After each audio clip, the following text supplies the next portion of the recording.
The document hit the courtroom table with a sound like a gunshot. Every head in Redemption Creek's hastily converted town hall snapped toward the slender woman standing at the center of the room, her dark auburn hair pinned back beneath a sensible hat, her gray eyes steady as stone as she faced down the most powerful man in 3 counties. Judge Harlan Price had not yet closed his mouth. Cornelius Vance, land baron, cattle king, and the man who had spent the last 4 months systematically dismantling Timothy Atkins's entire life, had gone the color of old ash. His lawyer, a slick Philadelphia import named Gideon Marsh, had half risen from his chair, one hand reaching instinctively toward the document as though he could snatch it back from existence itself. He could not. Because Hazel Walker had been holding that document for 3 weeks, and she had not come all the way from the territorial archives in Santa Fe, riding 2 days through dust and lightning, crossing a flooded arroyo on a borrowed horse, surviving a deliberate ambush on the Cimarron Road, to let any man take it from her hands before a judge could lay eyes on it. "Your Honor," she said, and her voice did not shake. It never shook. "I am Hazel Walker, licensed archivist and document examiner for the territory of New Mexico, appointed by Governor Lew Wallace himself. What I am presenting to this court is the original Spanish land grant for the property known as the Atkins Ranchero, dated 1821, countersigned by the Mexican Land Commission in 1836, and verified under the Treaty of Guadalupe Hidalgo provisions of 1848. It bears the original wax seal of the Viceroy's office, unbroken, and the chain of title runs in an uninterrupted line from the original grantee directly to one Timothy James Atkins, currently standing in this courtroom. The silence that followed was the kind that preceded thunderstorms. Timothy Atkins, who had spent the last 4 months watching his world collapse like a burning barn, who had stood in this very room 40 minutes ago, genuinely believing he was going to lose every acre his family had ever built, turned and looked at the woman he barely knew, the woman who had appeared at his ranch 2 weeks ago with a leather satchel and a quiet fury in her eyes, and felt something crack open in his chest that had nothing to do with relief and everything to do with the terrifying recognition that this woman had just saved his life. She did not look at him. Not yet. She was watching Cornelius Vance. And Cornelius Vance, for the first time in 30 years of legal theft, political manipulation, and outright human cruelty, looked afraid. 3 weeks earlier, the town of Redemption Creek had been a quiet enough place by the standards of Colfax County, New Mexico, in the autumn of 1883. It sat at the junction of 2 cattle roads, boasted a general store, a telegraph office, 2 saloons, a boarding house, a church, and the kind of carefully maintained social order that depended entirely on everyone agreeing to ignore certain truths. The largest truth being that Cornelius Vance, who owned the bank, controlled the sheriff, and had the ear of the territorial governor through means that did not bear too close an examination, had been quietly acquiring land for the better part of a decade by methods that ranged from aggressive to outright criminal. Timothy Atkins had always known Vance wanted the Atkins spread. The ranch sat on 15,000 acres of the finest grazing land in the territory, with 2 reliable water sources, rich grass that lasted well into November, and access to the Cimarron Road that made it invaluable for cattle drives. Timothy's grandfather, a Spanish settler named Esteban Atkins, whose father had been an English trapper married into a Hispano family, had received the original land grant. Timothy's father had worked every inch of it, and Timothy himself, at 31 years old, had spent his entire adult life making something worthy of what he had been given. He was not a complicated man in the ways that small-minded people assumed when they looked at him. He stood 6 feet and 2 inches, broad through the shoulder, with hands that had mended fence lines and delivered calves, and once pulled a drowning man out of the Cimarron River without stopping to consider whether it was convenient. He had dark hair and the kind of weathered face that came from years of honest outdoor work, and he spoke slowly and directly because he thought before he opened his mouth, which was a quality far rarer in Colfax County than it should have been. He had survived a drought, a fever that killed 3 of his best hands, and a range war that Vance had quietly instigated 2 years prior. He had not survived Vance's discovery of what the county recorder's office did not have. The attack came in the form of a legal notice, served on a Tuesday morning by a deputy Timothy had never much trusted. Cornelius Vance, through his attorney Gideon Marsh, was filing a quiet title action. He claimed the Atkins ranch had no verifiable American title. The original Mexican land grant, he alleged, had never been properly registered under the terms required by the Treaty of Guadalupe Hidalgo. The land, therefore, reverted to territorial ownership, and Vance had already conveniently filed a purchase claim. Timothy had read the document 3 times sitting on his porch steps with the morning light coming sideways through the cottonwood trees, and by the 3rd reading he understood that someone had been planning this for a very long time. The county records had been manipulated. The registration documents that should have existed did not exist because they had been removed. And without them, his claim to the land rested on nothing a territorial court would recognize. He had ridden to Redemption Creek and spoken to the one lawyer not beholden to Vance, a tired older man named Harrington, who told him plainly that without the original grant or some proof of continuous verified title, he was going to lose. He had ridden home with the specific kind of quiet desperation that comes when a strong person runs out of obvious options. He had not, at that point, met Hazel Walker. She arrived on a Wednesday, which Timothy would later think was appropriate because the middle of the week suited her. Not dramatic enough for a Monday, too purposeful for a Friday. She rode a sturdy roan mare up the ranch road with the posture of someone who knew exactly where she was going and had calculated the most efficient route to get there. And she tied the horse at his fence post and walked to his door and knocked with a crisp, businesslike knock that somehow communicated she was not here to be offered tea, and turned away. He opened the door and found her looking up at him with those gray eyes, a leather satchel over one shoulder, a letter in her hand. "Mr. Atkins," she said. "My name is Hazel Walker. I am the territorial archivist for eastern New Mexico, appointed last year under Governor Wallace's reorganization of the Land Records Office. I am here because your situation has been brought to my attention, and because I believe a significant crime has been committed against the territorial records, which falls squarely within my professional jurisdiction. May I come in?" He stepped back from the door mostly out of instinct, because something in her manner made it clear that refusing would simply result in her conducting the conversation from the porch.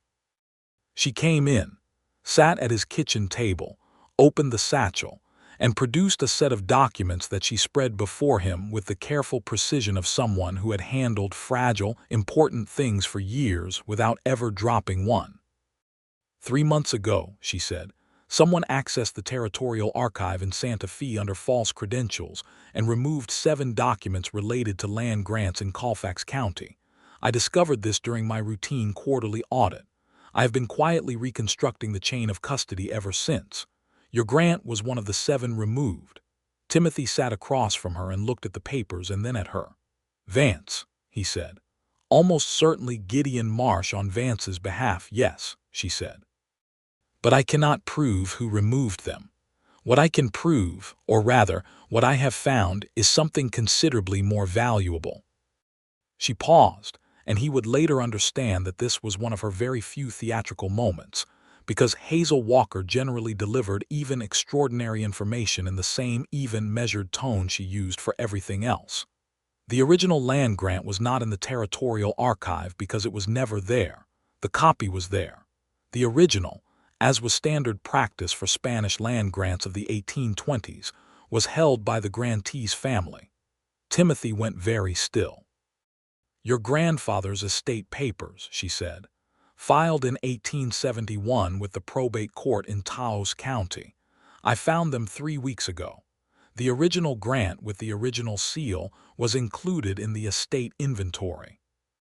Nobody thought to look because nobody expected it to still exist, and nobody knew to look in Taos County because the probate was filed there, not here because that is where your grandfather died. She reached into the satchel and produced, wrapped in oilskin that had clearly been there for a very long time, a document. She set it on the table between them. He looked at it. He did not touch it because something in him understood that this thing was old and real, and that the care she had taken with it deserved to be honored. "Is that," he started, "the original Spanish land grant for the Atkins ranchero?" she said. "Yes." He sat back in his chair and ran one hand across his face and did not say anything for a long time because he was not a man who spoke when he had nothing useful to add. When he finally looked up, she was watching him with those gray eyes, and there was something in them he could not quite read. Not pity, not triumph, something quieter. "Why?" he asked. She blinked. "I beg your pardon. Why are you here?" he said. "You could have sent a letter. You could have sent it to Harrington, my lawyer. You didn't have to ride out here yourself." She was quiet for a moment. "Because I did not trust the mail," she said. "And because I wanted to understand the property and the situation before I presented anything in a courtroom. And because," she stopped. She seemed to consider whether to say the next part. "Because what Vance has been doing to land records in this county is a pattern. I have found evidence of 5 other fraudulent removals, all benefiting Vance or his associates. The man is systematically stealing the legal foundation of people's lives, and he is doing it through my archive, which makes it personal." Timothy Atkins looked at Hazel Walker for a long, considering moment. Then he said, "All right, tell me what you need from me." What she needed, it turned out, was quite a lot. She needed access to every document Timothy held regarding the ranch, including his father's papers, his grandfather's letters, any correspondence with government officials, and the deed records from the county recorder's office. She needed to cross-reference everything against the probate records she had brought with her. She needed a quiet place to work, and she needed, if possible, someone who could ride to the Taos County courthouse and retrieve certified copies of the probate filing. What she did not need, she made clear with polite but absolute firmness, was anyone to tell her how to do her job. Timothy gave her the spare room off the kitchen, which had good light in the morning, and he moved a table in because the desk was too small, and he brought her coffee without being asked because he could see she was the kind of person who forgot to eat and drink when she was working. He sent his most reliable hand, a steady older man named Beaumont, to Taos County with a letter and enough money for the road.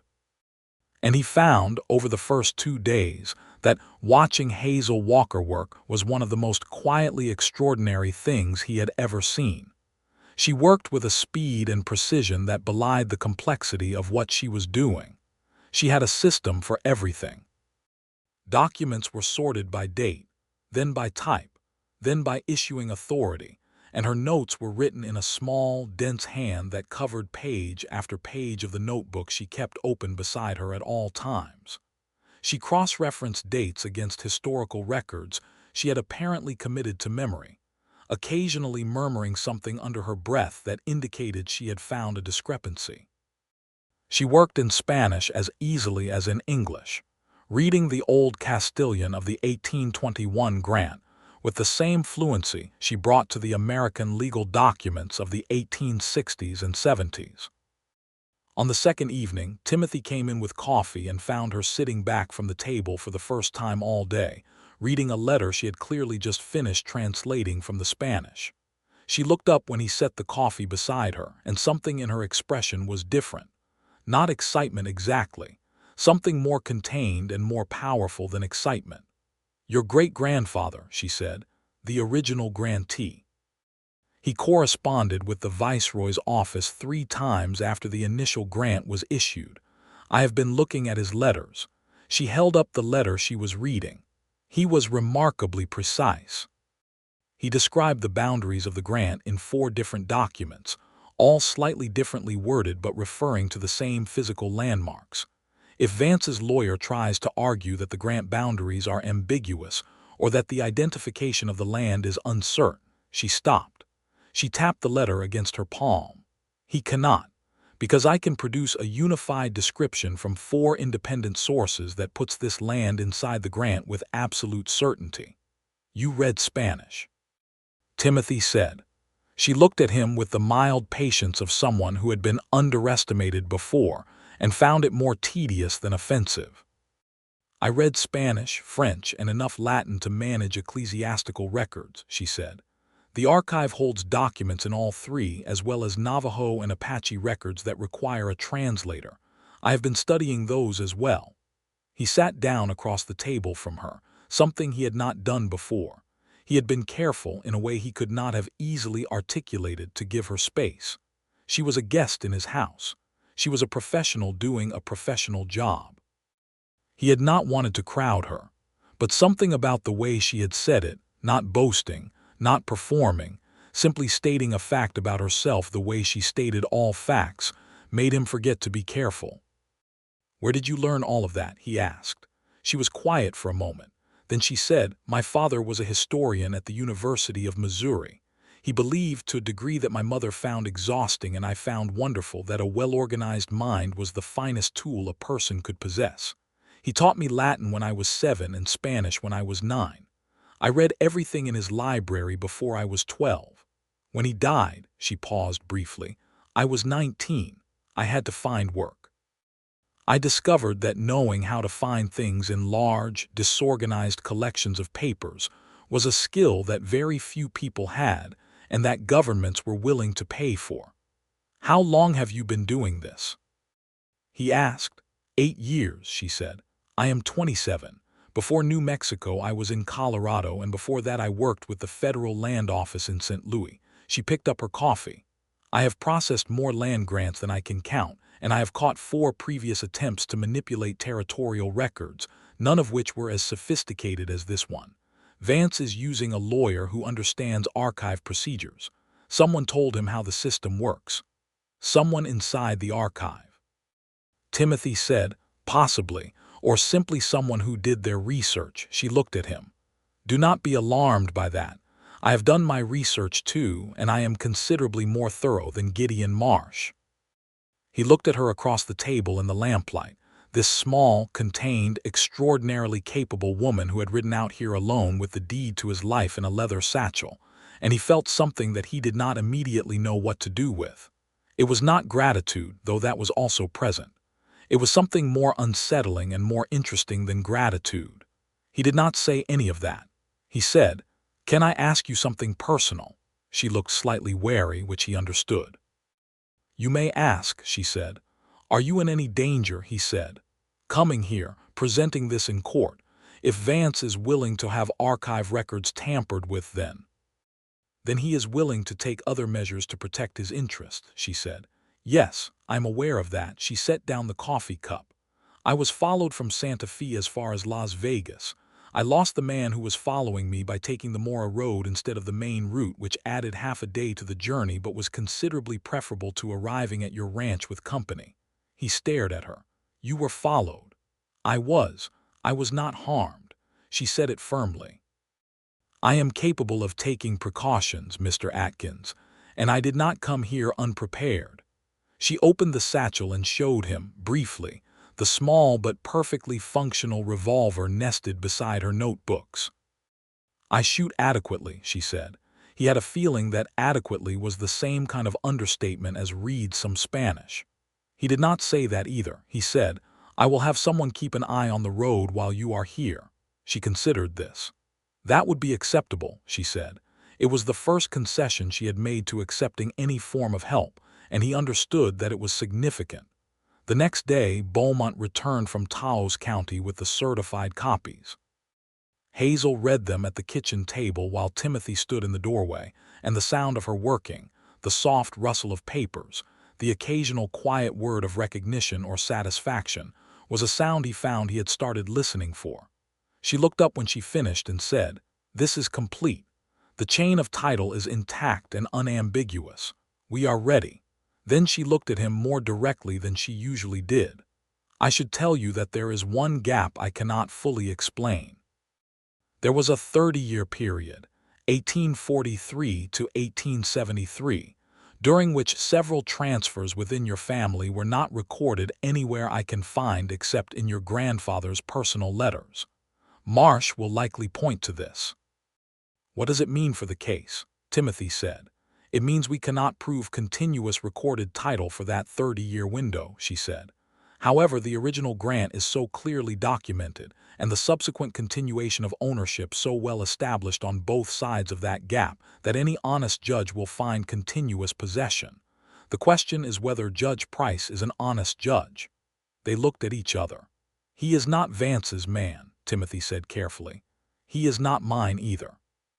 He is just a man who wants to get to his retirement without too much trouble. Then we need to make the case so clear, she said, that ruling against it would be more trouble than ruling for it. Can you do that? Yes, she said, simply, without qualification. He believed her. The days that followed were a kind of education for Timothy Atkins that he had not anticipated and could not have described adequately to anyone who asked.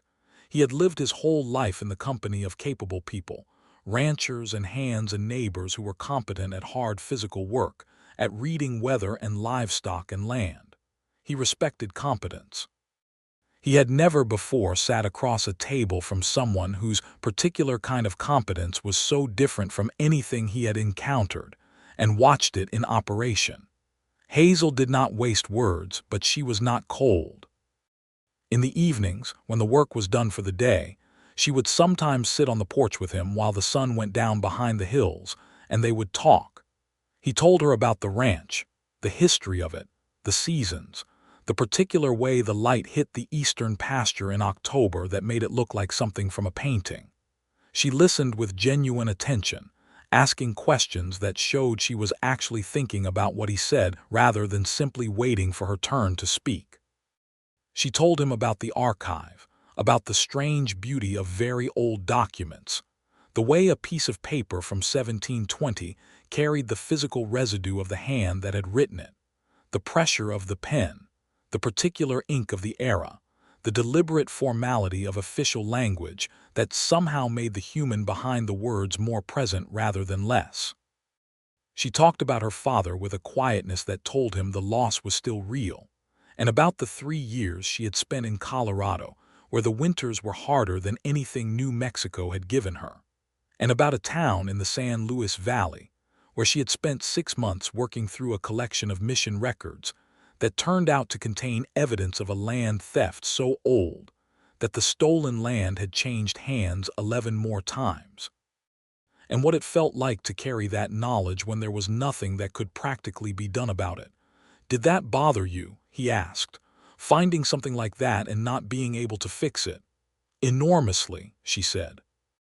"I spent a month writing up the history of it as completely as I could and submitted it to the Historical Society in Denver, so that at least it would be on record. The truth, documented. It does not undo the injustice, but it refuses to let the injustice be invisible." She looked out at the hills. "I believe that is worth something." He thought about his grandfather, who had received a land grant from a government that no longer existed, and had held it through the transition of sovereignty and the chaos of the Civil War years and the constant pressure of men who wanted what he had built, and had died holding it with both hands. "Yes," he said, "I think it is." On the 4th day, 2 things happened that changed the situation. The first was that Timothy's neighbor, a quiet man named Elias Corbin, who ran a small cattle operation to the south, rode up to the gate in the middle of the afternoon and said, in a voice carefully stripped of alarm, that there had been men asking questions in town about whether anybody at the Atkins ranch had visitors, and what kind of visitor they were. The second was that someone took a shot at Hazel's horse. She had ridden out with Timothy in the late afternoon to look at the northern boundary of the property, which she needed to see in order to physically confirm that the landmarks described in the 1821 grant matched the current terrain. They were picking their way along the fence line when the shot came, and it came close enough that her mare shied violently. Hazel did not fall.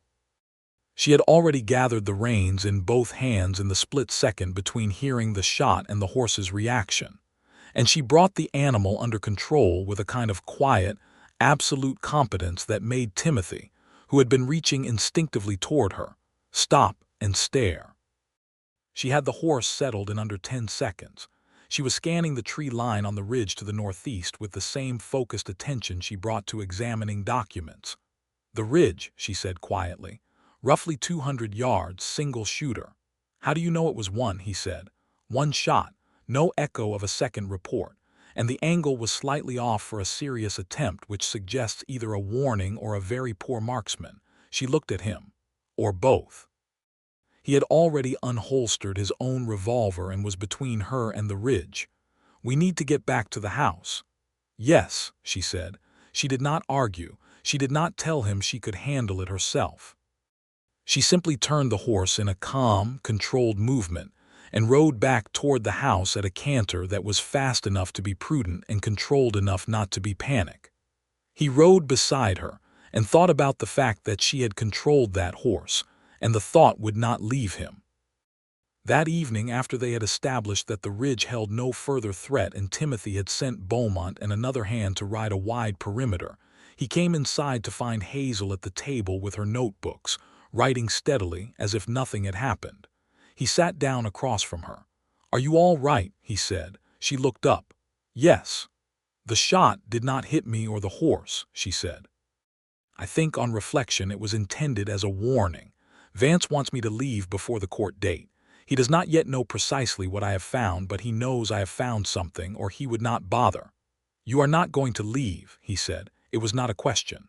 "No," she said. "I am not." He looked at her for a long moment. There was a quality to her stillness that he found himself thinking about more than was strictly sensible, not the stillness of someone who was suppressing fear. Something else. The stillness of someone who had decided, and whose decisions were not subject to revision by inconvenient circumstances. "Hazel," he said, and it was the first time he had used her given name. He saw her register it briefly. "I want you to know that whatever happens in that courtroom, what you have done here," he stopped. He was not a man who easily found words for certain kinds of things. "It matters, you matter." She was very still. Then she said, "Thank you, Timothy," and the use of his given name, delivered in her even, clear voice, felt like something deliberate and significant. They sat across the table from each other in the lamplight, and neither of them said anything more for a while, and the quiet was not uncomfortable. The next morning brought Beaumont back from his perimeter ride with news that was worse than a single warning shot. There had been a man in town, identified by 2 separate witnesses, who had been seen going in and out of the county recorder's office after hours. The county recorder was a small, nervous man named Tolliver who had never in his life displayed a spine, and Timothy had very little doubt about what had been offered to him and what he had agreed to do. He told Hazel over breakfast. She did not put down her fork, which he had come to understand was a sign of controlled thought rather than indifference. "If they are still accessing the county records," she said, "then Marsh is preparing a secondary argument. He cannot destroy the original grant, not now that I have presented it in the probate records chain, but he may be trying to create a competing document, a fraudulent recording that predates the claim. Can they do that? A skilled forger with access to the right materials could create something convincing enough to confuse a non-expert," she said. "It would not fool me. But it might create enough doubt to delay a ruling, and delay benefits Vance because it gives him time for other pressures." She set down the fork. "I need to go to the recorder's office today." "That is not safe," he said. "Then you can come with me," she said. "I will need a witness anyway if I find what I expect to find." He went. The recorder's office was a small room attached to the back of the courthouse building. Tolliver was not there when they arrived, which was itself informative. The deputy on duty, a young man who was clearly not entirely comfortable with whatever arrangement his employer had made, let them in when Hazel produced her territorial credentials and used a tone that made arguing seem inadvisable. What she found, in a file that had been placed in the wrong section of the chronological records, and would not have been noticed by anyone who did not know precisely what to look for, was a document dated 1869 that purported to be a quitclaim deed from Timothy's father to a land company that had subsequently dissolved, with the assets reverting to unrecorded status, which Vance was now claiming. It was, to a non-expert eye, extremely convincing. Hazel examined it for 6 minutes, during which Timothy stood beside her and watched her face and said nothing. Then she said, in the voice she used when she was absolutely certain, "The ink oxidation is wrong. This document is claiming to be 14 years old, but the iron gall ink in the signature lines has oxidized at a rate consistent with approximately 8 months of age. The paper is period appropriate, which tells me they sourced it deliberately, but the ink is wrong. Additionally, the notary seal," she pointed to a small embossed circle at the bottom of the document. "This notary, one Francis Byers, died in 1866, 3 years before this document was allegedly created." Timothy stared at the document, then he looked at her. "They are going to present this in court," he said. "They are going to try," she said. "We are going to let them." She looked up at him, and for the first time he saw something that was not quite a smile but was adjacent to one. "Because when they do, I will demonstrate in open court exactly why it is a forgery. And that changes everything, Mr. Atkins. That is not a land dispute anymore. That is fraud upon the court, criminal forgery, and tampering with public records. Vance does not just lose the land. He faces prosecution."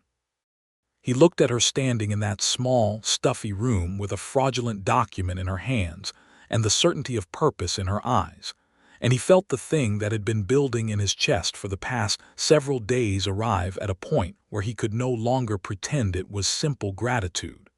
He was falling in love with Hazel Walker. The recognition of it was not comfortable, because nothing about her suggested that this was something she was looking for, and he was not a man who imposed his feelings on situations where they were not welcome. But the recognition was absolutely clear and absolutely real, and he tucked it away somewhere safe and focused on the matter at hand, because there would be time, or there would not, and either way the court date was in 5 days. Those 5 days were some of the most peculiar and unexpectedly precious of Timothy's adult life. Hazel prepared her presentation with the thoroughness of someone who had argued before courts before, and had no intention of leaving any angle unaddressed. She walked Timothy through the entire chain of title, explaining each document and its significance, so that he could answer any factual questions about the ranch's history without her having to speak for him. She prepared a written summary of her findings that she had notarized at the bank in Redemption Creek, with the banker himself as witness, creating a contemporaneous record of her findings that could not be altered retroactively. She also wrote 2 letters, one to Governor Wallace's office, outlining the pattern of archive tampering she had documented, one to the Federal Land Office in Washington, flagging the situation as a potential systemic fraud requiring investigation. She asked Timothy if he would sign them as a co-complainant, and he did. In the evenings, the conversations continued. She told him about a case in Colorado where a widow had been dispossessed of her homestead claim through a similar manipulation, and what it had cost the woman, not just materially but in the dissolution of everything she had built. The anger in Hazel's voice was not performative. It was the sustained, focused anger of someone who had been carrying it for a long time. He told her about the range war 2 years prior, about the morning he had ridden out to find one of his fence lines pulled down along 3 miles of boundary, about the calculation he had made to absorb the loss rather than escalate, and how Vance had probably interpreted that restraint as weakness. "Was it weakness?" she asked. "No," he said. "It was a choice not to get men killed over fence posts. The land was still mine. And now it still is," she said. He looked at her. "Because of you. Because of your grandfather who held on to an original document," she said. "I found it. He kept it." He shook his head slowly. "You are the most modest, brilliant person I have ever met." She was quiet for a moment. Something in her expression shifted very slightly in a way he was beginning to learn to read. She was not immune to being seen. She simply had very good practice at not showing it. "I am not modest," she said finally. "I am accurate. There is a distinction." He laughed, which surprised him, because he had not laughed easily in months. She looked at him with an expression that was startled and then quietly pleased, as though laughter in that kitchen was something she had not expected and found unexpectedly welcome. On the evening 2 days before the court date, Elias Corbin came back. He came with news that was no longer ambiguous. There had been a meeting at Vance's house.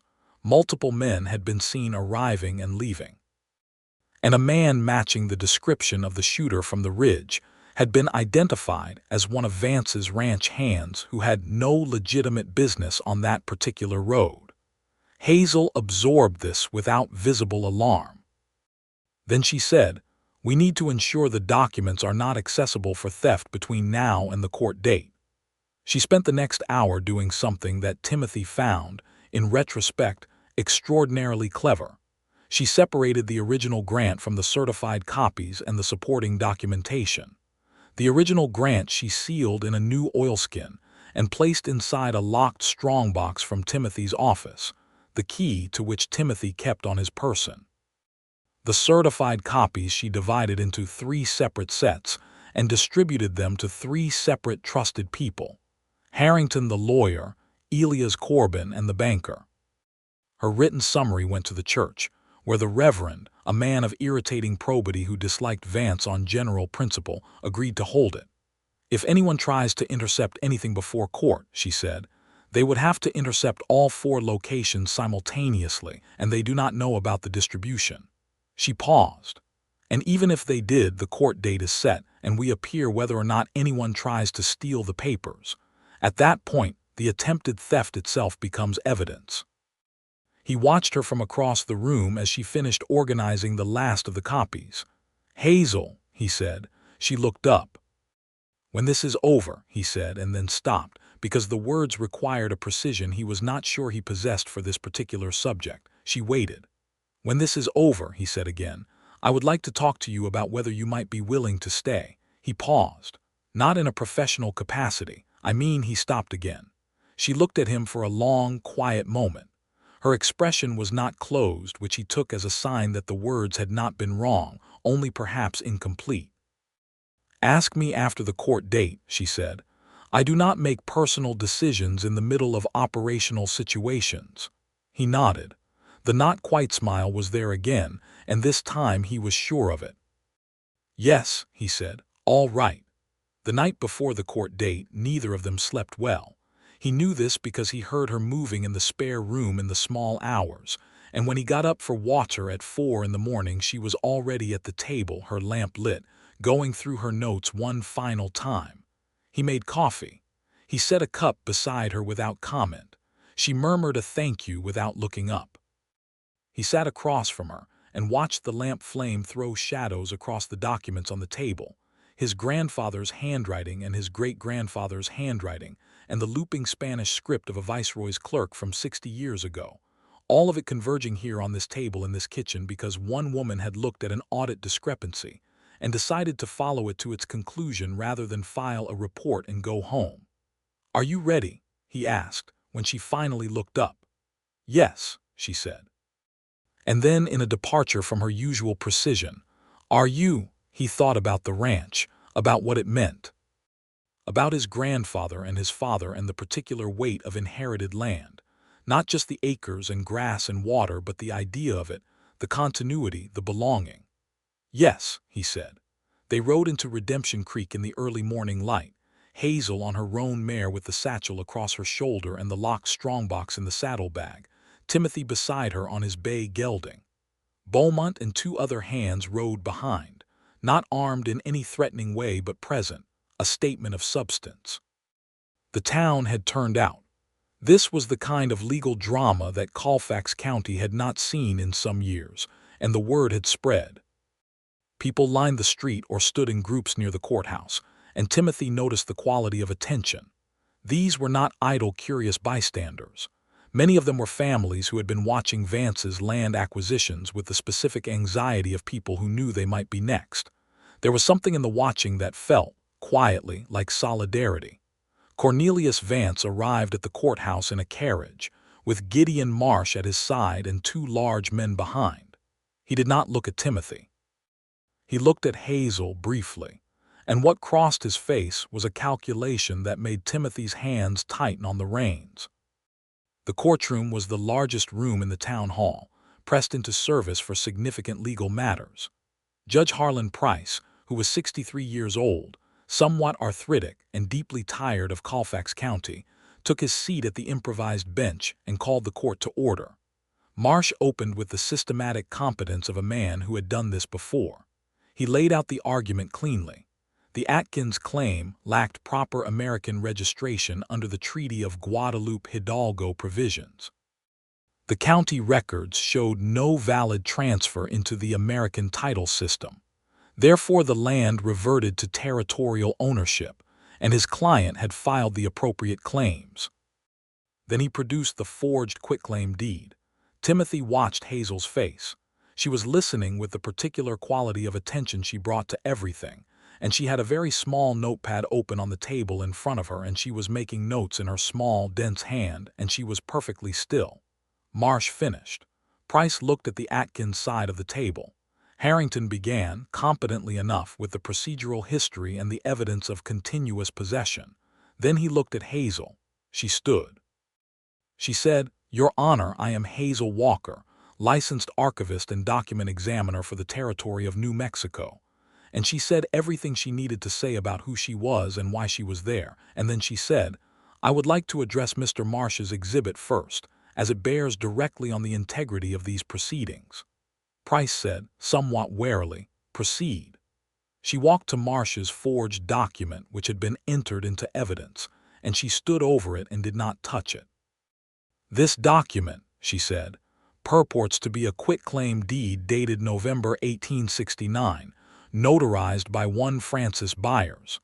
I would like to direct the court's attention to three specific elements." Her voice was clear and level and carried through the room without effort. First, the ink. The iron gall ink used in the signature lines has oxidized at a rate consistent with a document no older than approximately 8 months. I am prepared to explain the chemistry of this process in as much detail as the court requires. Second, the notary seal. Francis Byers, whose name appears on this seal, died on March 14, 1866, 3 years and 8 months before the alleged date of this document. I have a certified copy of his death record here. She produced it. Third, the chain of custody. This document was placed in the county recorder's office within the last 2 weeks in a misfiled location, not in the chronological sequence where a document of its alleged date would belong. I found it there on a date I can document with witnesses. The room was very quiet. Marsh was on his feet. "Your Honor, sit down, Mr. Marsh," Price said. His voice had changed. Hazel continued. She presented the original grant. She walked through the chain of title with the methodical clarity of someone who had prepared this presentation 100 times in her mind and was now simply delivering it. She explained the Taos County probate connection. She produced the certified copies. She presented the 4-document description of the land boundaries that matched the current terrain of the Atkins Ranch with no ambiguity whatsoever. She spoke for 45 minutes. When she finished, the courtroom was still. Then she reached into the satchel one final time and produced a sealed letter.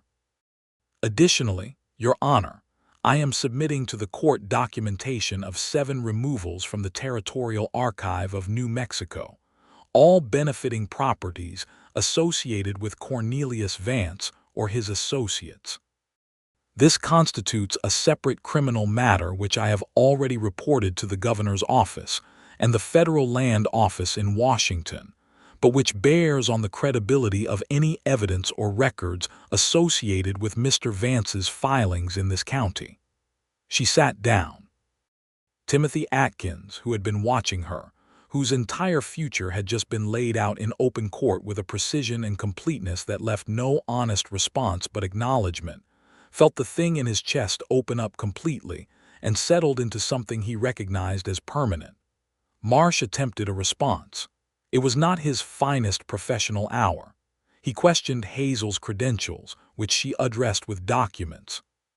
He questioned the authenticity of the original grant, which she addressed by inviting the judge to examine the document personally, and noting that she was prepared to bring 2 independent expert witnesses at the court's convenience to confirm her analysis. He raised the 30-year gap in recorded transfers, which she addressed by noting that continuous physical possession, documented in 4 separate public records during that period including tax assessments and cattle brand registrations, satisfied the legal standard. Price stopped him. "Mr. Marsh," the judge said, in the voice of a man who had heard enough and was tired of all of it, "I am looking at a forged document in my evidence file. I am looking at a death certificate that predates the alleged notarization by 3 years. I am looking at an original Spanish land grant that is older than most of the people in this room and is in impeccable condition. I am looking at a chain of title that, while imperfect in its recording, is substantiated by independent documentation at every point where the recording is incomplete. Is there anything your client wishes to add that is not already before this court?" Marsh looked at Vance. Vance, who had spent 30 years behind a wall of money and influence and legal intimidation, looked at the judge and then at Hazel and said nothing. "Then I will take 30 minutes, Price said, and return with my ruling." He was back in 20. The ruling was clear, comprehensive, and left nothing open for appeal on narrow grounds. The Atkins title was confirmed. The forged document was referred to the territorial prosecutor. The pattern of archive tampering was noted in the record. Cornelius Vance walked out of that courtroom under the weight of a legal proceeding that was only beginning. Timothy stood in the courtroom while the room erupted around him, people talking, some of them shaking his hand, Harrington looking more awake than he had in years. He stood still amid all of it and looked at Hazel, who was carefully placing the original grant back into the oilskin with the same deliberate care she had given it since the moment she found it. He crossed the room to her. She looked up when he was close. He was a man who generally chose his words carefully and used them sparingly, but he had been thinking about what to say for 5 days, and he had decided that in this case, the straightforward thing was the right thing. "You saved everything I have ever worked for," he said. "And I realize that was your job, and I know you would say the document did the work, but that is not the complete truth, and we both know it. You found it. You carried it here. You kept it safe. You stood up in that room and you made it impossible for dishonest people to win." He paused. "I told you I wanted to talk to you about whether you might be willing to stay. I would like to have that conversation now if you are willing." She looked at him for a long moment. Round them, the room was still full of people, noise, the particular aftermath energy of a significant event, and she was considering him with those gray eyes that he had learned over 2 weeks to read much better than he could have at the beginning.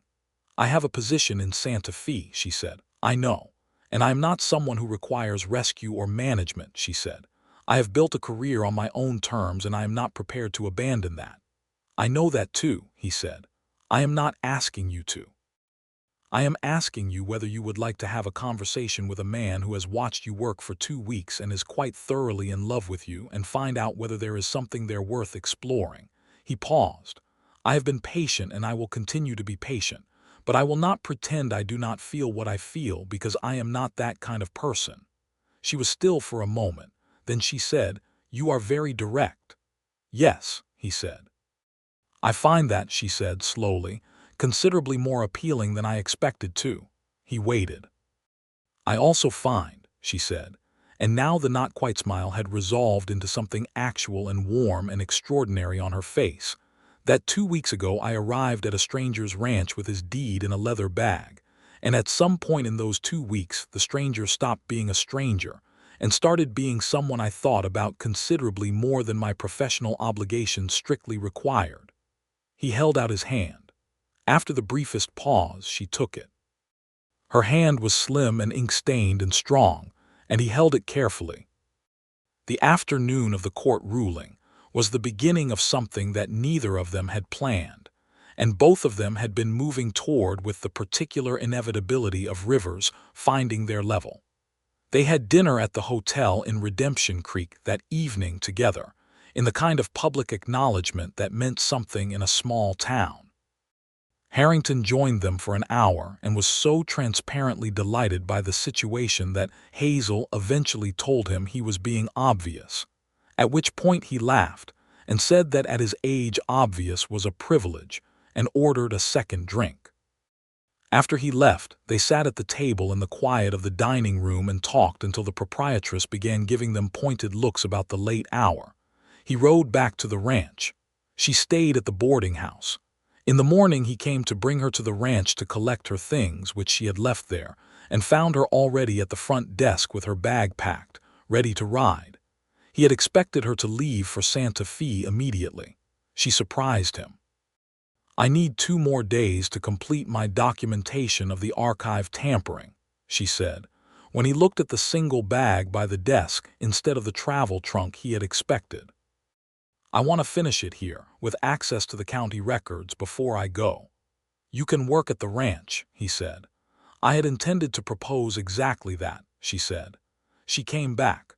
2 more days became 3, and 3 became a week, and during that week the professional justification became thinner and the actual reason became more visible to both of them. She sat at his kitchen table in the evenings, and they talked about everything. About the history of the territory, about the families who had lost land through Vance's manipulations, and what remedies might be available to them, about what justice looked like in a place where the law was still being built from the ground up. He took her out on the ranch, not in a formal showing-off way, but in the way of someone who wanted to share a place they loved with a person who might love it too. He showed her the northern boundary markers, which matched exactly the descriptions in the 1821 grant, and which she examined with the focused attention of someone for whom historical physical evidence was genuinely thrilling. He showed her the spring that fed the western pasture, which had been running reliably for as long as anyone could document. He showed her the small adobe structure his grandfather had built in the 1840s and never torn down, which sat at the edge of the home pasture like a piece of the original world preserved. She stood inside the adobe and looked at the walls and the old fireplace and said, very quietly, "He built this." "Yes," Timothy said. She put one hand on the wall, and the gesture was so gentle and so full of something he could only call reverence that he had to look away for a moment. She worked from the ranch for another week, completing her documentation. She was in communication with Santa Fe by telegraph, and her supervisor, apparently a pragmatic man who valued her work enough to give her extraordinary latitude, agreed that completing the investigation on site was professionally justified. On the last evening before she genuinely needed to leave, they sat on the porch. The sun was going in that October way it had, rich and sideways, painting the eastern hills in colors that had no adequate name. He said, "I am going to ask you something that I want you to answer honestly, not diplomatically." "I am always honest," she said. "I know. That is why I am asking." He turned to look at her. "Is there anything in Santa Fe that you would not leave? Not professionally, I mean personally. A life you have built there that would not survive being somewhere else."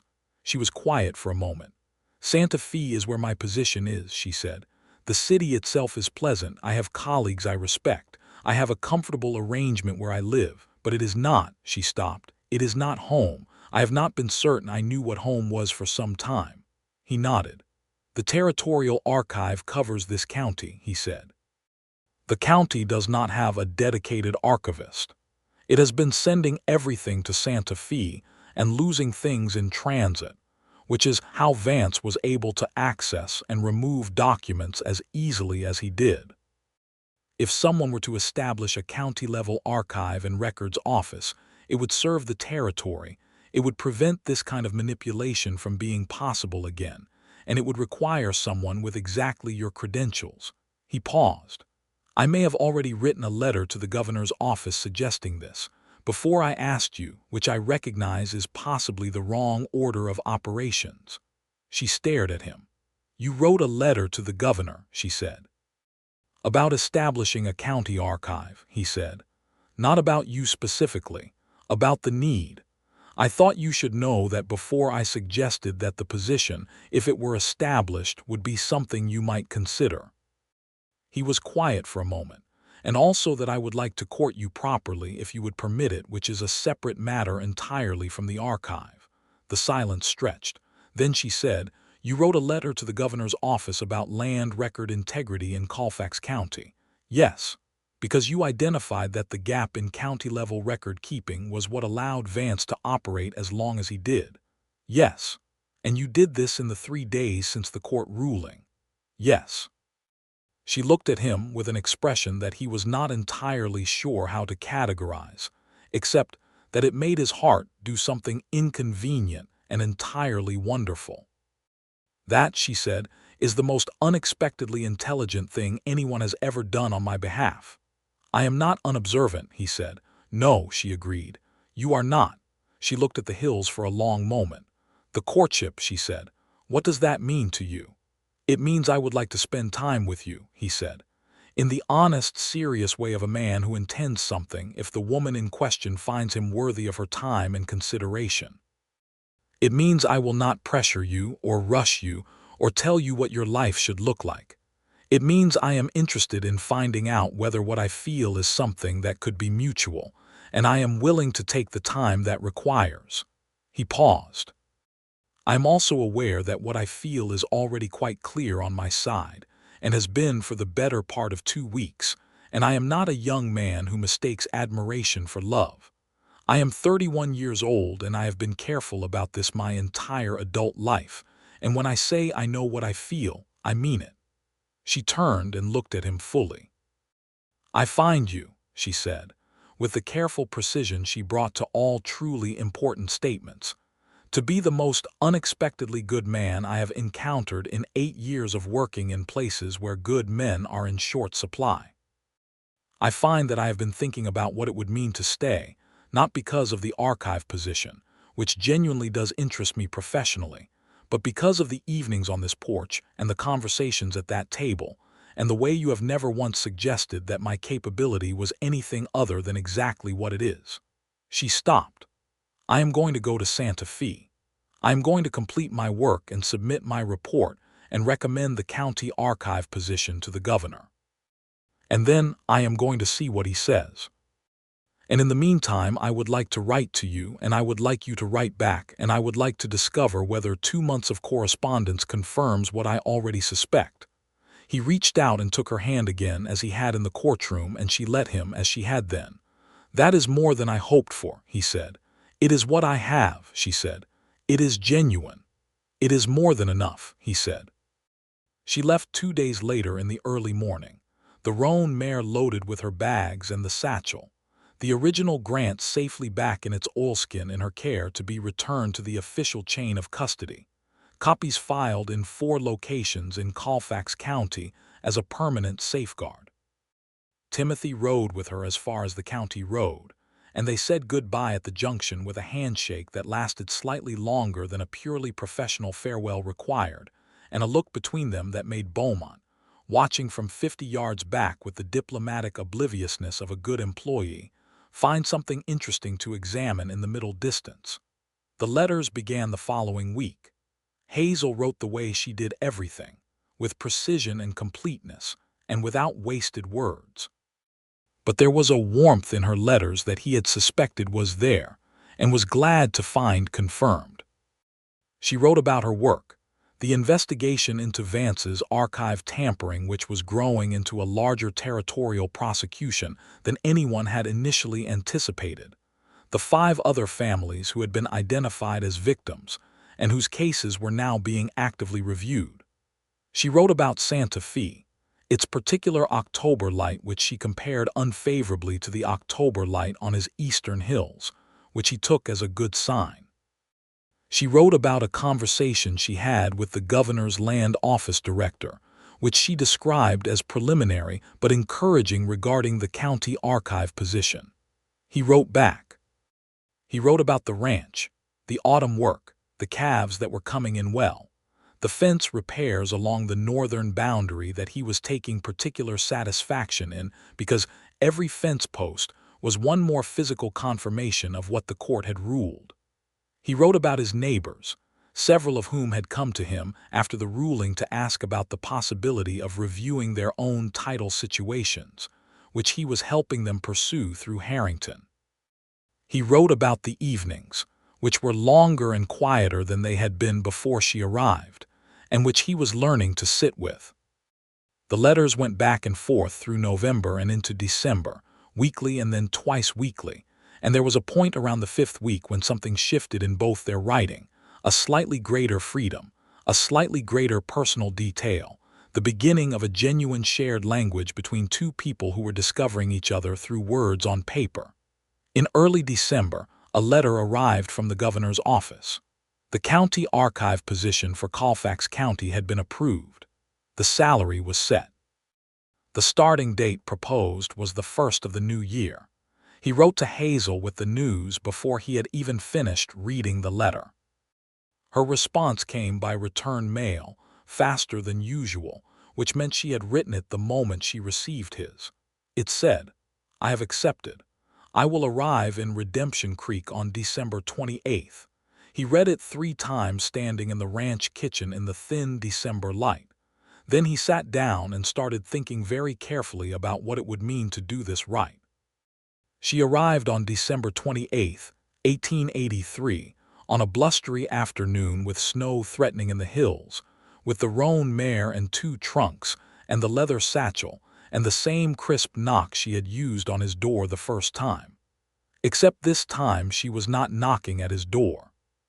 She was knocking at the door of a 2-room office space above the general store that had been arranged for the county archive, which was also, for the moment, her living quarters, because neither of them was prepared to make assumptions about what came next before it happened in its own time. He had spent 2 weeks preparing the office. He had consulted with nobody about this except Beaumont, who had the good sense to keep his opinions to himself and hand over tools when asked. The shelves were built to the specifications Hazel had described in one of her letters, deep and sturdy enough for archival boxes. The filing cabinets had come from a government supplier in Albuquerque. The desk was good, solid, with enough surface area for the way she spread documents when she worked. There was a wood stove against one wall that heated the space reliably, which in December in Colfax County was not a minor consideration. She stood in the doorway for a moment, looking at the room. Then she walked in and looked at the shelves and the cabinets and the desk and the stove. "You built the shelves," she said. "To your specifications," he said. She turned and looked at him. "Timothy," she said. "Yes." She crossed the room and stood in front of him. She was not a tall woman, but she had never needed height to be formidable. She looked up at him with those gray eyes and said, "I am not someone who falls easily." "I know," he said. "And I am not someone who makes a commitment I do not intend to keep," she said. "I know that too," he said. "I want you to understand," she said, "that what I am about to say is not an impulsive statement. I have thought about it for 2 months through 23 letters and 1 telegram, and it is my considered, fully deliberate conclusion." She stopped. "I am in love with you. I have been for some time. I expect I will continue to be, which is the most logically significant data point I have encountered in 8 years of professional analysis." He looked at her for a moment that felt very long and very clear. Then he pulled her into his arms carefully as if she were something extraordinary, which she was. She came without resistance, which was its own kind of statement. He said into her hair, "I have loved you since you controlled that horse." She laughed. He felt it against his chest. "The mare. After the shot," he said. "You had her settled in 10 seconds and you were already analyzing the ridge. I have never seen anything like it." "I have ridden since I was 6 years old," she said. "I know," he said. "It was not just the riding, it was the not panicking, it was the thinking." He held her carefully. "You never panic. You just think, She was quiet for a moment. "I was frightened," she said. "For the record, I simply find fear less productive than analysis." "I know that too," he said. She stepped back slightly and looked at him. "I should also tell you," she said, "that when you took my hand in the courtroom, I did not manage to maintain my professional composure for approximately 30 seconds afterward, which I regard as unusual."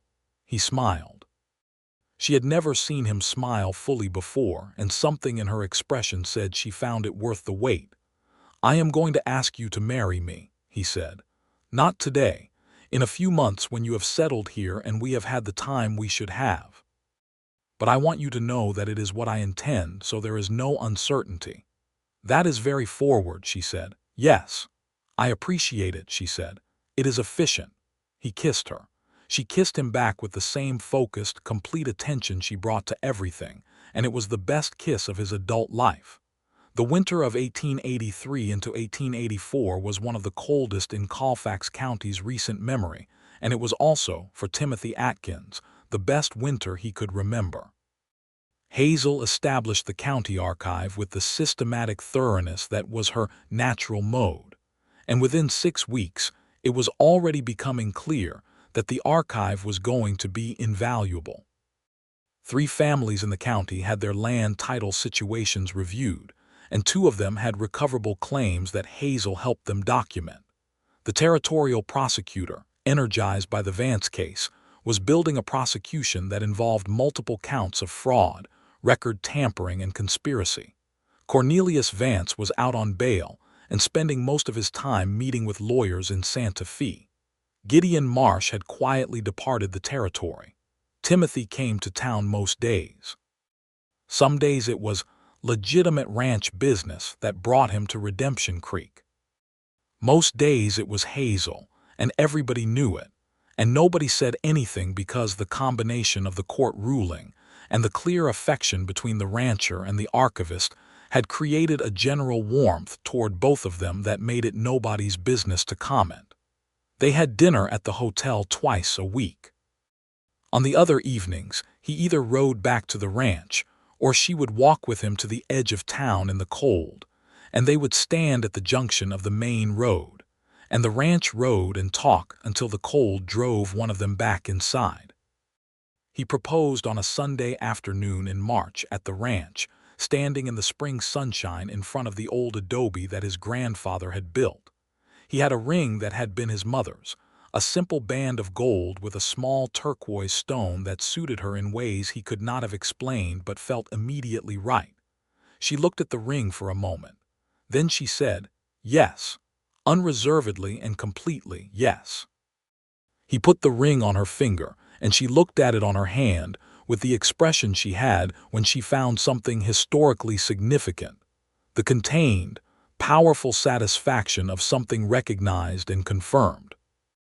They were married in May, in the church in Redemption Creek, with Beaumont and Elias Corbin and Harrington in attendance, and most of the town besides, and a woman from Santa Fe who was Hazel's closest colleague, and wept with an enthusiasm that Hazel privately found embarrassing and Timothy privately found charming. The summer of 1884 was a good one. Hazel's work with the archive continued to expand in scope and significance. By midsummer, she had processed a backlog of county records going back to territorial organization, had created an indexing system that the Territorial Land Office in Santa Fe cited as a model worth replicating, and had contributed 3 detailed analyses to the ongoing Vance prosecution that were, according to the territorial prosecutor, key to the case. Cornelius Vance was convicted in September of 1884 on 4 counts of fraud and conspiracy, fined substantially, and the various land acquisitions made through fraudulent title manipulation were placed under review. 2 families recovered their land in full. Others received compensation. It was not complete justice, but it was considerably more justice than anyone had expected a year before. The ranch had a good year too. Timothy had expanded the herd by 40 animals, and the grass held well through August. He had also hired a new hand who turned out to be genuinely useful, a young man named Salvador who was extraordinarily good with horses, and who also, it emerged, had detailed knowledge of the old Spanish land boundary systems that proved unexpectedly useful when Hazel was cross-referencing grant descriptions against physical terrain. By autumn, Hazel was expecting their first child. She announced this to Timothy in her characteristic manner, sitting at the kitchen table in the ranch house after dinner, with the evening light coming through the window, setting down her coffee cup and saying, "I need to tell you something that will require some practical planning." He looked at her. She told him. He was silent for a moment. Then he got up, came around the table and knelt beside her chair and took her hands in both of his, and looked at her with an expression she would describe to her friend in Santa Fe, in a letter she wrote 3 days later, as the most overwhelming thing she had ever seen on any human face. He said, "Are you well? Are you well?" "I am very well," she said. "I am healthy and I feel entirely normal, and the doctor in Redemption Creek has confirmed that everything is as it should be." "You went to the doctor without telling me," he said. "I wanted to be certain before I said anything," she said. "You know I prefer to confirm before I report." He laughed. He was still on his knee beside her chair, holding her hands. He looked up at her and laughed at her with the fullness of genuine delight, and she looked down at him and felt something so complete and so good that it was almost difficult to contain. "A baby," he said. "A baby," she confirmed. He stood and gathered her against him carefully, and she let him and put her arms around him. "I am terrified," he said into her hair. "That is rational," she said. "I am also somewhat terrified. We will manage it the same way we manage everything." "Systematically," he said, "and with considerable thoroughness," she said. He laughed again, and she felt it through his whole chest. And she thought, not for the first time, that laughter in his voice was one of the finest sounds she had encountered in her adult life. Their son was born in April of 1885, on a Tuesday morning when the cottonwood trees along the creek were just beginning to come into leaf, and they named him Esteban James Atkins, for Timothy's grandfather and his father both. He arrived with a full head of dark hair and an expression of concentrated indignation that Hazel said reminded her immediately of his father examining something he disagreed with, and Timothy said reminded him of Hazel processing new evidence. The argument about who the baby resembled continued, productively and happily, for several weeks.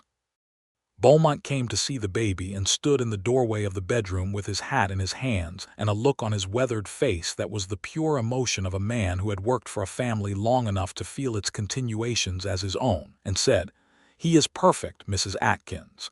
And Hazel thanked him with a genuine warmth that she would not have produced for just anyone. Esteban grew. The ranch continued. The archive continued. Hazel had arranged, while pregnant, a part-time assistant, a sharp young woman named Clara who was the daughter of one of the recovered land families, and who had an instinctive gift for organization that Hazel recognized and cultivated with the focused investment of someone who understood what it meant to have a mentor. In the evenings, after Esteban was settled, Timothy and Hazel sat on the porch of the ranch house, which was now their shared home, and watched the light go down behind the hills. Sometimes they talked. Sometimes they were quiet, in the particular comfortable silence of two people who had no need to fill space with noise. One evening in the autumn of 1885, when Esteban was 6 months old and the air had the particular clarity of a New Mexico fall, Hazel said, "I have been thinking about the other families, the ones Vance affected who still have unresolved situations." He said. "There are 4 cases that I believe are recoverable," she said. "The legal pathway is more complicated in each instance than in ours, but the underlying documentation exists. It would require someone to do the archive work and someone to argue it." She paused. "Harrington is retiring." "Yes," he said, "next spring.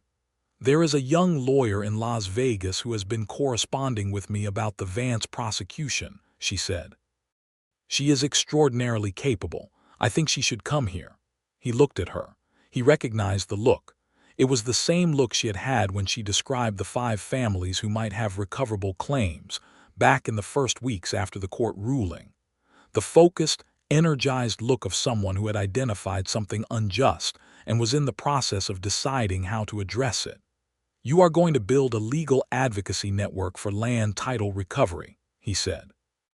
"I am going to create a county archive with a robust public records access system and work in partnership with legal counsel to ensure that the information is accessible to families who need it," she said. He thought about this. "That will take years. The most important things usually do," she said. He reached over and took her hand as he had a dozen times now, and she gave it to him as she always did. "All right," he said. "What do you need?" She smiled at him.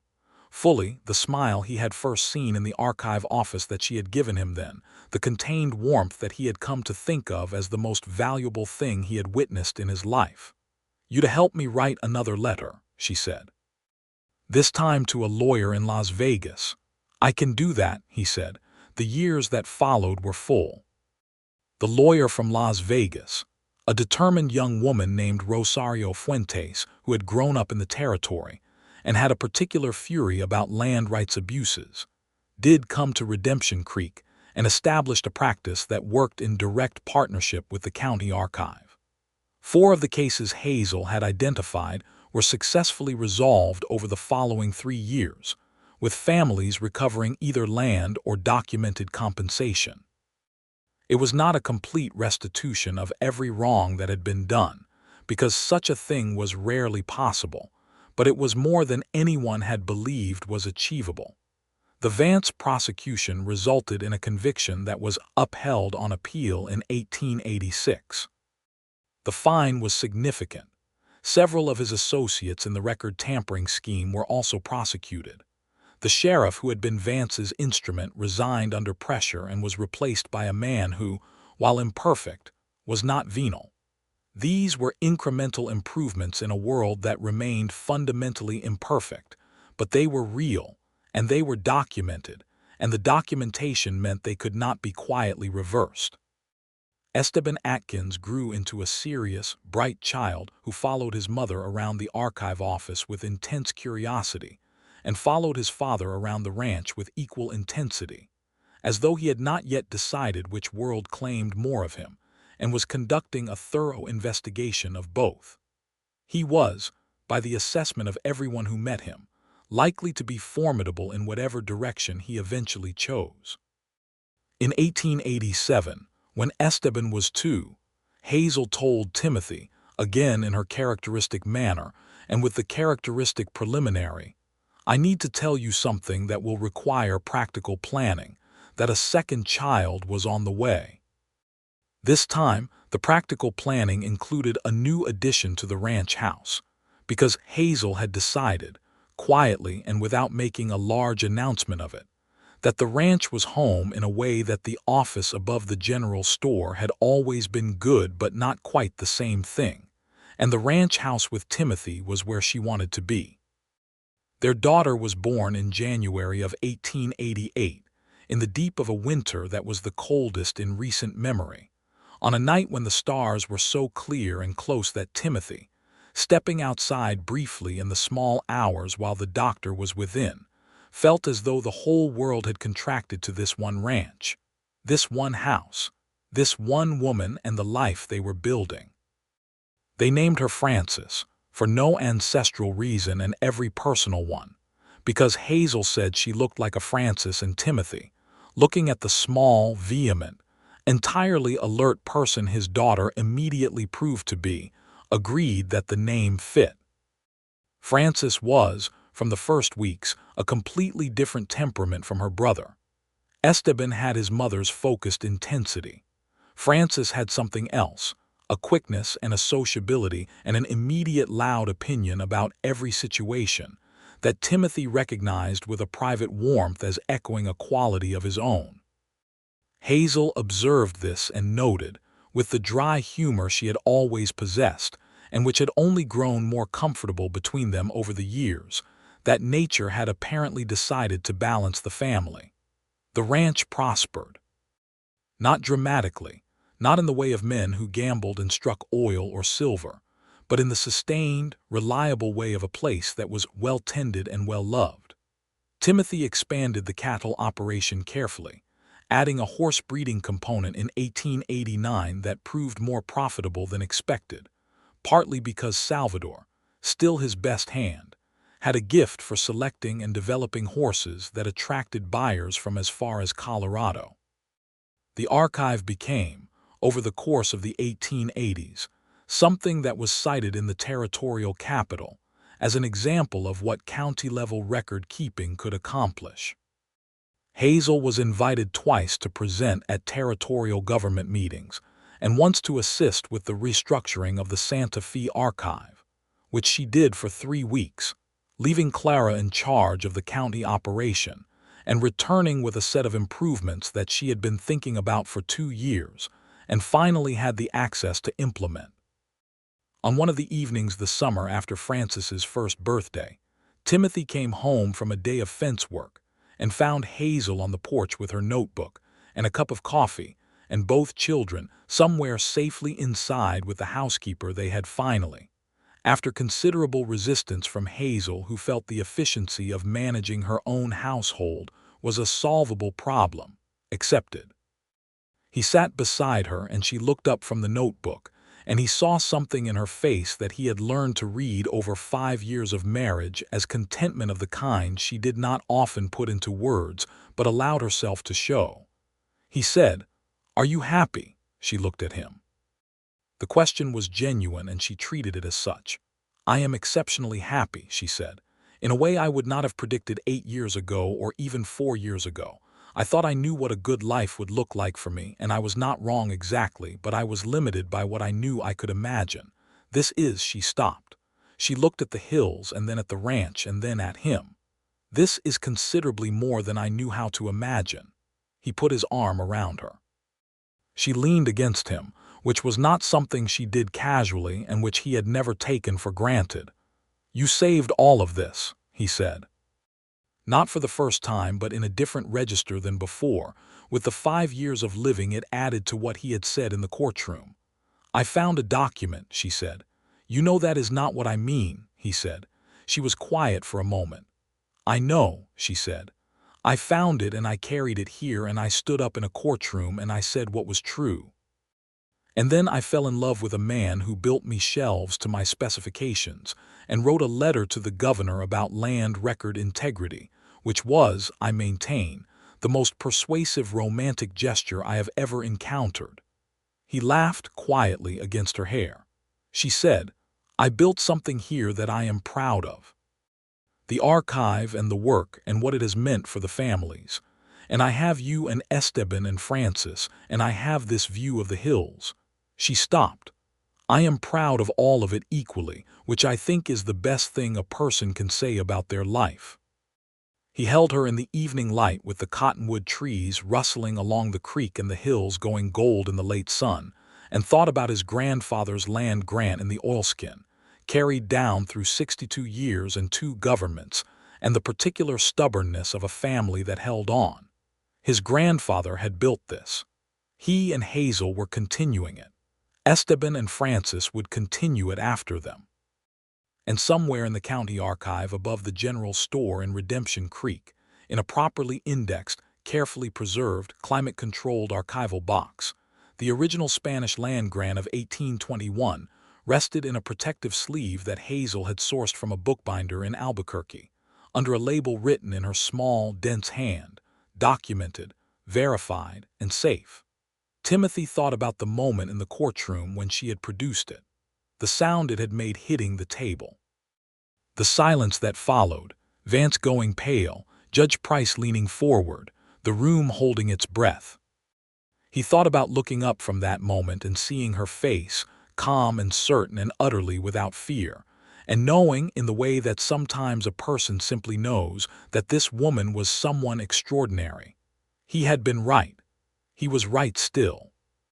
In 1890, Hazel's work on the Land Records Recovery Project was cited formally by the territorial government as having contributed to the resolution of 14 previously contested land claims in Colfax County, representing the largest single recovery of legitimate property rights in the territory's history. The citation came with a letter from Governor Bradford Prince and a small ceremony in the county courthouse, which was the same room where she had stood 7 years before and produced the original grant. She stood in front of the assembled county officials and neighbors and colleagues and said, in her clear, level voice, that the credit belonged to the families who had held their documentation through difficult years, to the legal counsel who had argued the cases, and to the county record system that she had been fortunate enough to build with the support of everyone in the room. Then she sat down, and Timothy, sitting beside her with 5-year-old Esteban on one side and 2-year-old Francis on the other, took her hand and she gave it to him, and they sat that way through the rest of the ceremony. Afterward, Esteban, who had been paying close attention, asked his mother what the ceremony was for. She said, in the way she always explained things to him, fully and without simplification, "When I first came to Colfax County, some people had lost their homes through dishonest methods. I was able to help them prove that the homes were rightfully theirs by finding the original documents that showed the truth." The ceremony today was acknowledging that the work made a difference. He considered this for a moment. "Because of the papers," he said. "Because of the papers," she said. "Documents are the memory of a community. They hold the truth of what happened. If you keep them carefully and read them honestly, they protect people. If you let them be taken or destroyed, the truth can be buried and dishonest people can claim things they do not deserve." She paused. "This is why the archive matters." He was 5 years old, and he nodded with the gravity of a child who was absorbing something fundamental. Francis, who was 2, was not listening because she had found a bug. Hazel looked at both her children and then at Timothy, who was watching her with the expression she knew on his face as well as she knew her own handwriting. She squeezed his hand. He squeezed back. The homeward road was the familiar route through Redemption Creek and out along the Cimarron Road and up the ranch track between the cottonwood trees, the same road she had ridden up that first Wednesday morning 7 years before with the deed to a stranger's life in a leather satchel. It was hers now, in all the ways that mattered. The road and the ranch and the hills and the man riding beside her and the children between them and the work she had built and the life she had made, not from luck or convention or anyone else's plan for what she should be, but from the fierce, focused application of her own particular gifts to the world as she found it. She had arrived with a document and left with everything worth having. The hills caught the late light and held it, and the Atkins ranch sat at the foot of them as it had for 69 years, solid and real and rooted in the ground, its title clear, its future unambiguous, its story written in the original hand of people who had believed it was worth holding on to. Hazel Walker Atkins straightened in the saddle and rode home.